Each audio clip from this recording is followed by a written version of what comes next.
अस्सलाम वालेकुम स्टूडेंट्स, आप सब लोगों को खुशामदीद मेरे इस चैनल बायोलॉजी मेरे साथ ने। उम्मीद है कि आप सब लोग बहुत अच्छे होंगे। और स्टूडेंट्स, जैसे कि आप सब लोगों को पता है कि हमने अपना एंजाइम का चैप्टर स्टार्ट किया हुआ है, which is actually our chapter 3 of your Sindh text book board Jamshoro, which is actually your class 11th biology. आज जो हम आपकी इस चैप्टर में टॉपिक कवर करने जा रहे हैं एंजाइम में से, वो होगा हमारा मैकेनिज़्म ऑफ एंजाइम एक्शन। उसके बाद हम modes of action of enzyme को समझेंगे, जिसके अंदर हमारे पास दो मॉडल आ जाते हैं। सबसे पहले हमारे पास इसके अंदर हमारे पास आ जाता है कीलॉफ मॉडल, और उसके बाद हमारे पास आ जाता है इंड्यूस्ड फिट मॉडल। इन दोनों मॉडल्स को हम अच्छे तरीके से समझेंगे।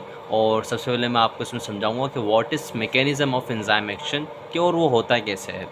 अच्छा बच्चे, अब हम शुरुआत करते हैं। अच्छा तो बच्चों, मैकेनिज़्म ऑफ एंजाइम एक्शन में जो एक मेन बात होती है वो हमें बताता है कि एंजाइम कैसे सबस्ट्रेट से मिलते हैं और किस तरीके से रिएक्शन आगे फॉरवर्ड आगे जाता है। यानी कि सबसे पहले बच्चों, होता ये है कि एंजाइम और सबस्ट्रेट बाइंड करते हैं, यानी कि एंजाइम की एक्टिव साइट के ऊपर। जैसे कि ये एक एंजाइम है, this is an rough image of enzyme बच्चों।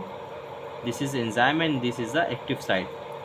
अब ये एंजाइम की एक एक्टिव साइट है और एक हमारे पास क्या है, सबस्ट्रेट है।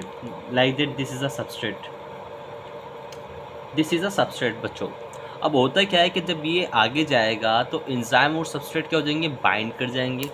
जैसे कि ऐसे एंजाइम आया हमारे पास, और अब हमारे पास क्या आ जाएगा, इसके साथ ही बाइंड क्या कर जाएगा, हमारा सबस्ट्रेट बाइंड कर जाएगा ऐसे। तो बच्चों, अब ये सबस्ट्रेट भी बाइंड कर गया है अब हमारे साथ, और एंजाइम भी बाइंड कर गया है। तो इस वजह से हम इस प्रोसेस को क्या नाम दे, जब इस स्टेप पे ये पूरा प्रोसेस आता है, मैकेनिज़्म आता है, तो इस स्टेप को हम क्या बोलते थे, एंजाइम सबस्ट्रेट कॉम्प्लेक्स बोल देते हैं। क्योंकि अब एंजाइम और सबस्ट्रेट साथ में मिक्स हो चुके हैं, बाइंड हो चुके हैं। एक्चुअली मिक्स नहीं, बाइंड हो चुके हैं। सॉरी, मिक्स का वर्ड इस्तेमाल नहीं करना चाहता मैं इधर, बाइंड का वर्ड इस्तेमाल करना चाहता हूँ। अब जब ये बाइंड कर चुका है एंजाइम और सबस्ट्रेट, अभी फर्दर एंजाइम अपना काम एक्टिविटी करेगा। एक्टिविटी करने के बाद एंजाइम क्या करेगा, सबस्ट्रेट को एक प्रोडक्ट बना देगा। जब एंजाइम और सबस्ट्रेट साथ बने रहेंगे तो हम उसको फिर क्या बोलेंगे, एंजाइम प्रोडक्ट कॉम्प्लेक्स बोल देंगे। जैसे कि इधर अब हमारे पास क्या बन गया है, वो एंजाइम रेडी रहता है, क्योंकि आपको पता है कि एंजाइम रिएक्शन के अंदर कभी भी कंज्यूम नहीं होता। हालांकि आपकी जो प्रोडक्ट जो सबस्ट्रेट होता है, वो एक्चुअली जो आपकी डिज़ायर प्रोडक्ट होती है उसके अंदर कन्वर्ट हो जाता है। तो इसको मैं एक अलग कलर से बना देता हूँ, which is verse black colour से एक्चुअली। तो अब ये अब आपकी क्या बन गई है, प्रोडक्ट बन गई है। समझ रहे बच्चों आप इस बात को। अब होगा क्या बच्चे, आपकी प्रोडक्ट और एंजाइम क्या हो जाएंगे, सेपरेट हो जाएंगे। ये हमारा एंजाइम यहाँ से यूँ अलग हो गया पूरे रिएक्शन में, सॉरी इट्स आवर न्यू, यहाँ से अब ये हमारा पूरा का पूरा एंजाइम अलग हो जाएगा और सबस्ट्रेट अलग हो, सॉरी प्रोडक्ट अलग हो जाएगा। तो बच्चे, this is whole mechanism of, थोड़ा प्रोडक्ट बड़ा हो गया लेकिन खैर है, आपको समझ में आ गया होगा। तो बच्चों, this is whole mechanism of enzyme action, के किस तरीके से एक्शन होता है। अब बच्चों, अभी हमने देखा कि एक्टिव साइट के ऊपर आके क्या हुआ, बाइंड हुआ एंजाइम। इसी तरीके से बाइंडिंग के नज़रिए के थे दो मॉडल बनाए जाते हैं। सबसे पहले जो हमारे पास मॉडल था ना एंजाइम एक्शन का, एक्चुअली सबसे पहले हमारे पास जो मॉडल आया था, एक्चुअली बाइंड कैसे होते हैं और ये प्रोसेस कैरिड आउट कैसे होता है, तो इसको थोड़ा समझना ज़रूरी था।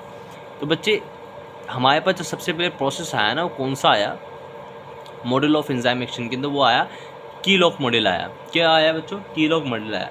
अच्छा, अब ये जो मॉडल था एक्चुअली दिया था हमें एमएल फिशर ने दिया था। किसने दिया था, ML Fisher, which is actually the scientist जिन्होंने इस पूरे मॉडल को दिया था।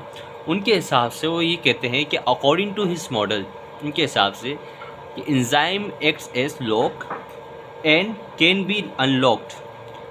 बोला कि एंजाइम ऐसा एक्ट करता है लॉक की तरह और can be unlocked by particular key, which is actually substrate. यानी कि इन्होंने नाम दिया कि एंजाइम भाई एक लॉक है, उस लॉक के अकॉर्डिंग सबस्ट्रेट होगा जो कि उसको अनलॉक कर देगी रिएक्शन को आगे बढ़ाने के लिए। ये इनका मॉडल था। अब इस मॉडल के लिए मैं थोड़ी सी एक छोटी सी इमेज भी आपके लिए लाया हूँ, ज़रा आप देख लें। अच्छा बच्चों, इस इमेज में आप देख रहे हैं कि सबस्ट्रेट एज अ की काम कर रहा है और एंजाइम एज अ लॉक काम कर रहा है। तो इस बात में हमने कभी भी कंफ्यूज नहीं करना और कन्फ्यूज़न नहीं आने देना है। और दूसरा, आपके पास ये बोर्ड्स का एमसीक्यूज भी हो सकता है। अच्छा, अब इनकी मॉडल की कुछ प्रॉपर्टी थी। जो उनको बताता है कि इनका मॉडल एक्चुअली क्या था। ये पॉइंट मैं आपको दे रहा हूँ ताकि आप इनके पॉइंट की कीलॉक पॉइंट की तो लॉक एंड की के वर्ड्स आप इसे याद रख सकते हैं। और दूसरा आप इसकी प्रॉपर्टी से, क्या प्रॉपर्टी थी कि एक्टिव साइट जो होगी एंजाइम की वो रिजिड होगी, यानी कि ठोस होगी बिल्कुल, वो अपनी शेप को चेंज ही नहीं करेगी। सही है, जैसी है वैसी रहेगी। और can not be change structure of enzyme after binding of substrate, यानी कि जब भी एंजाइम बाइंड करेगा सबस्ट्रेट से जाके, ये अपनी जो पूरी जो ग्लोबुलर नेचर है ना, ग्लोबुलर जो स्ट्रक्चर है एक्चुअली एंजाइम का, वो चेंज ही नहीं होगा। ये भी इनका कहना था। सही, इनकी प्रॉपर्टी थी। अब इसके ही बाद कुछ काफ़ी अरसे के बाद एक और साइंटिस्ट आते जिनका नाम था कोस्टलैंड, जिन्होंने एक और मॉडल दिया। उस मॉडल का नाम ये था कि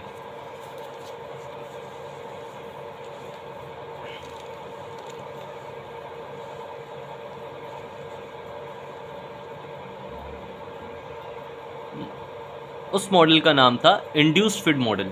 क्या था, जिसको किसने दिया था, कोस्टलैंड ने दिया था। और कब दिया था, 1959 के अंदर दिया था। बच्चे इनके अकॉर्डिंग ये कहते हैं कि when a substrate bind with an active site enzyme induce change in structure. Induce का मतलब होता है प्रोड्यूस करना, कि यार जब भी एंजाइम के एक्टिव साइट पे सबस्ट्रेट क्या करेगा, बाइंड करेगा, एंजाइम इंड्यूस करेगा चेंज अपने स्ट्रक्चर के अंदर, एक चेंज प्रोड्यूस कर लेगा। सही है, अपने आप को अकॉर्डिंग टू सबस्ट्रेट ढाल लेगा। इनका कहना ये था। और इनकी प्रॉपर्टी भी ये थी इनके एंजाइम की। मैं आपको इसका स्ट्रक्चर भी दिखाता हूँ, ज़रा आप देख लें क्या क्या कहते थे ये। देखिए अभी हमारे पास एक एंजाइम है और एक सबस्ट्रेट है। एंजाइम और सबस्ट्रेट आप देख लें, एंजाइम की एक्टिव साइट देख लें, सबस्ट्रेट को भी देख लें ज़रा। अब जैसे ही ये एंजाइम आया सबस्ट्रेट के ऊपर, तो एंजाइम ने अपनी शेप क्या कर ली, कर्व कर ली अपने, यानी कि इसको अंदर की तरफ क्या कर लिया, एक्चुअली फोल्ड कर लिया। तो ये कहना था कि इनका, हमारे कोस्टलैंड का। तो ये भी एक डिफरेंस था। अभी देख रहे हैं आपके चेंज इन स्ट्रक्चर और इंड्यूस इन एंजाइम कॉन्फ़िगरेशन, यानी कि एंजाइम के स्ट्रक्चर की बात कर रहे हैं। ये मैंने मोर स्पेसिफिक आपको बताने की कोशिश की है। अब इनके भी स्ट्रक्चर की हम आपको याद करवाने के लिए कोस्टलैंड का प्रॉपर्टी लिख दी ताकि आप इसे याद कर सकें। देखिए एंजाइम इज़ फ्लेक्सिबल। इन्होंने कहा कि एंजाइम की जो एक्टिव साइट है या एंजाइम है वो फ्लेक्सिबल है, फीचर की तरह। इन्होंने ये नहीं कहा कि वो रिज्ड है। सही है, इन्होंने कहा कि चेंज इन एक्टिव साइट, और क्या कहा इन्होंने, change in active site structure. बोलते हैं कि change in active site structure occur during enzyme action और कैटालाइटिक एक्शन। इन्होंने ये भी कहा कि जब भी एंजाइम एक्शन होता है तो वो क्या होता है, कैटालाइटिक रिएक्शन के लिए एंजाइम अपनी साइट एक्टिव साइट की स्ट्रक्चर को चेंज करता है। ये भी इन्होंने कहा। बच्चे इसी के साथ साथ हमारा एक और टॉपिक था, वो ये था कि एंजाइम एक्शन, जो कि सी की आपकी अगर आप बुक के अंदर सीरीज से देखेंगे तो आप देखेंगे एंजाइम एक्शन का actually activation energy, activation energy का था। किसका था, एक्टिवेशन एनर्जी। ये जो टॉपिक था ये बहुत आसान सा टॉपिक था। इसके ऊपर मैंने बोला कि मैं आपको इधर ही हाथ के हाथ बताऊंगा इस एक्टिवेशन के ऊपर, कि ये जो टॉपिक है बच्चे कहता है कि एंजाइम जो होते हैं, एक्टिवेशन एक्चुअली एनर्जी क्या होती है, the energy use to active, या आप इधर ये भी लिख सकते हैं कैरिड आउट एक्टिव और कैरिड आउट केमिकल रिएक्शन